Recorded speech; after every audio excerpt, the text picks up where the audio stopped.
You're watching ProTicker TV, where market insights meet precision. Now, with the Stock Whisperer breaking down the charts. All right, everyone, grab your coffee or whatever you need to get through this, because today, we're diving deep into the twisted saga of Wells Fargo. Yes, that Wells Fargo, America's favorite punching bag for scandals. But hey, it seems like the bank that couldn't stop tripping over itself might finally be getting its act together. So, is now the time to dive in and buy the stock? Let's break it down. So here's the deal. After years of playing financial whack-a-mole with regulators, thanks to that little mishap involving fake accounts, Wells Fargo is finally seeing a glimmer of hope. It's been under an asset cap for what feels like an eternity.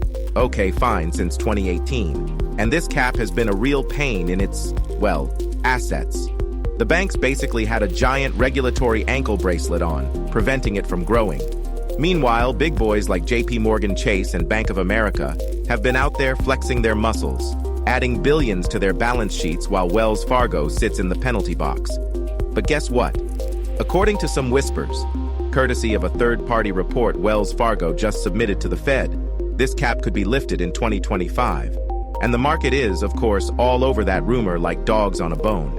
Shares jumped 5% after the news broke, and the stock's still hovering around $56.45. Not bad for a company that spent the last few years apologizing to, well, basically everyone. Now, let's talk numbers. Wells Fargo is trading at 11 times this year's expected earnings.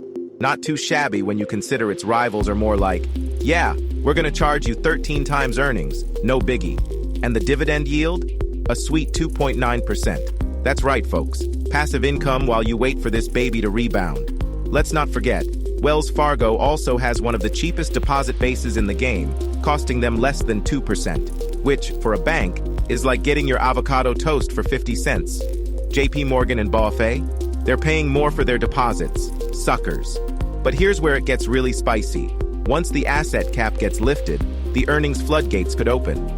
We're talking about a potential return on tangible equity of 15%. That's $6 per share, my friends.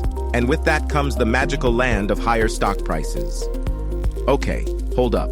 Before you go throwing all your savings into Wells Fargo stock, let's keep it real. This isn't a done deal. The Fed could still say, not today, Wells Fargo, and keep that asset cap firmly in place. And even if they do lift it, it's going to take time, probably more time than you want, to see any real action. Plus, the bank is still wrestling with some legal headaches. You see, they're under not one, not two, but half a dozen regulatory consent decrees. It's like they're collecting these things. And they recently got dinged for not doing enough to stop money laundering. So the reputation's still a little, how should I put it, tarnished. Imagine running a bank where you're basically playing defense all the time. Never a good look. Regulatory costs, the elephant in the room. Then there's the whole, we're burning money to comply with regulators issue.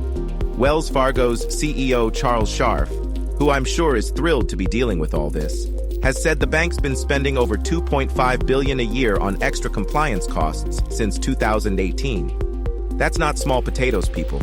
He's hired 10,000 people just to handle the whole mess. Imagine running a business where you've got 10,000 people just making sure you don't mess up again. Oh wait, that's exactly what Wells Fargo is doing. And those costs? Yeah. They're eating up about 5% of the bank's total non-interest expenses. So even if the cap gets lifted, Wells Fargo's not going to be partying like it's 1999. A lot of those expenses are here to stay. So, why should you care? All right, now you're probably thinking, okay, Stock Whisperer, why should I care about this hot mess of a bank? Good question, hypothetical listener. Here's why. Even with all the baggage, Wells Fargo is still managing to pull in some decent returns. They've also been super aggressive with their stock buybacks, repurchasing 6% of their shares in just the first half of 2024. So, there's value to be had here if, and this is a big if, the regulatory clouds part. We're looking at a potential turnaround story, folks. Analysts are calling it one of the biggest value-oriented plays in financial services right now. That's code for, hey, this stock is cheap, and if they figure out how to stop screwing up, you might make some real money. Final thoughts. Is Wells Fargo worth it? Let's put it this way. If you're into a good redemption story, Wells Fargo is like the financial industry's version of Robert Downey Jr. before Iron Man. The potential is there. They've got a solid base, 1.3 trillion in deposits, and a wealth management division that just needs to shake off the scandals. If the asset cap gets lifted, you're looking at a whole new world of growth for the bank. The stock could easily climb back into the 60s and beyond. But, and this is important, there's still risk here. The Fed could drag their feet, and the regulatory overhang isn't going away overnight. Plus, their rivals aren't exactly sitting around knitting scarves. Bank of America, JP Morgan, yeah, they're still going to be eating Wells Fargo's lunch if they don't get moving. So, what do you think? Is it time to bet on Wells Fargo's comeback, or are we still in for a few more rounds of scandal cleanup? Drop me a comment or hit that link below if you want to dive deeper into the details. And hey, if you see Charles Scharf, maybe send him a coffee. It sounds like he could use it. All right, that's it for today.